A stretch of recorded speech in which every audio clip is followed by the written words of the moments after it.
जय श्री राम दोस्तों। अभी मैं एक पॉडकास्ट सुन रही थी। वहाँ पे अभी जैसे कि अंडमान एंड निकोबार आइलैंड्स उनके डेवलपमेंट प्लान पे डिस्कस किया जा रहा था। सेंट्रल गवर्नमेंट ने ऑलमोस्ट 75,000 करोड़ का जो फंड है वहाँ उसके लिए अलोकेट किया हुआ है।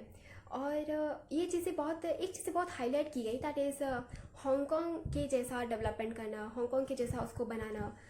तो मैं ना इससे ज़्यादा सहमत नहीं रखती हूँ। अंडमान एंड निकोबार हमारे लिए बहुत ही स्ट्रैटेजिक और डिफेंस पर्सपेक्टिव से बहुत इम्पॉर्टेंट है, परंतु उसको ना एकदम से कमर्शलाइज कर देना ये एक सही स्ट्रैटेजी नहीं होगी। हमें अंडमान एंड निकोबार को बहुत ही strongly defence point of view से डेवलप करना चाहिए, जैसे उसका जो टेरिटोरियल लिमिट होता है, हमारा खुद का जो टेरिटोरियल लिमिट होता है, उस पर हम अच्छा खासा अपना डिफेंस रखें। पर उसका अगर इंटरनल डेवलपमेंट करना है तो हमें ये चीज़ ध्यान में रखनी होगी कि अंडमान एंड निकोबार कोई डेजर्ट नहीं है, या कोई या बहुत ही कम वेजिटेशन वाला कोई आइलैंड नहीं है। तो ये दो चीज़ हमें ध्यान में रखनी है। अंडमान एंड निकोबार उसमें बहुत डेंस वेजिटेशन है, और वो बात सिर्फ पेड़ पौधे की नहीं है कि भाई वो पेड़ पौधे, वो पूरा एक इकोसिस्टम है। वहाँ पे चाहे ज़मीन पे रहने वाले, पानी में रहने वाले, समुंदर में रहने वाले, या दोनों के बीच में जो एम्फीबियन होते हैं, वो ऐसे जीव जंतु, उनका पूरा प्रॉपर इकोसिस्टम वहाँ पे चलता है।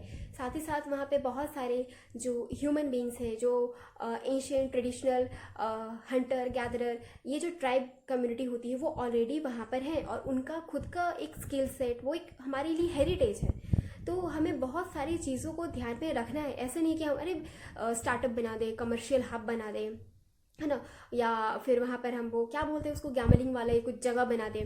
अगर हम गलत थॉट प्रोसेस के साथ आगे बढ़ रहे हैं तो एंड ऑफ द डे वो हमें बैकफायर कर जाएगा। हमारे डेवलपमेंट प्लान, हमारे इन्वेस्टमेंट को वो बैकफायर करेगा। पेड़ पे पेड़ कटेंगे, कल को वहाँ पे अगर कुछ भूकंप आता है, सुनामी आता है, कुछ भी ऐसे होता है, या बहुत ज़्यादा बारिश हो गई, तो वो पूरा जो भी डेवलपमेंट प्रोजेक्ट जितना हो रहा है वो सब पैसा पानी में बह जाएगा। There is no other way कि ठीक है हम वापस वहाँ पे रिकवरी करें। प्लस अब कोई भी स्टार्टअप होता है या कोई भी बिजनेस वहाँ पे खड़ा होता है, तो उसको चाहिए होता है स्केलिंग। वहाँ पे उसको स्केलिंग मिले, ज़्यादा से ज़्यादा उसके कस्टमर बने, ताकि उनका वो प्रॉफिट जनरेट कर सके, खुद को सस्टेन कर सके। अब अंडमान एंड निकोबार में ज़्यादा वो पॉपुलेशन प्रेशर अभी तो वो नहीं कर पाएगा, और बहुत ज़्यादा इतना वो मेनलैंड से इतना दूर है कि वहाँ पे वो scaling I don't think so कि वो एक नियर फ्यूचर में या कुछ समय फ्यूचर में, हाँ जब तक आप बहुत उसको तहस नहस करके, है ना, पूरे पेड़ पौधे काट के आप उसको ना पूरा डेजर्ट टाइप से, और फिर उसमें आप बिल्डिंग खड़े कर दो ना दुबई मॉडल जैसा, तो वैसा कुछ करो तो हो सकता है मे बी कल को वहाँ पे हज़ारों हज़ारों इंसान बसे और फिर कुछ हो। परंतु अगर आप ये सोच रहे हो कि नेचर को भी प्रोटेक्ट करना है, हमें रिलोकेशन भी करनी है, कुछ कुछ भी करना है, तो आई थिंक जो स्टार्टअप कमर्शलाइजेशन वाला जो पॉइंट है ना, वो अभी वायबल नहीं रहेगा, ना हमारे इकोसिस्टम के लिए, ना हमारे अंडमान निकोबार आइलैंड्स के लिए, और ना ही हमारे बिजनेस पर्सन के लिए। वो उनके लिए भी ठीक नहीं है, क्योंकि उनको कस्टमर एक्वायर करने में, डिस्टेंस करने में वो उनको बहुत दिक्कत होगा।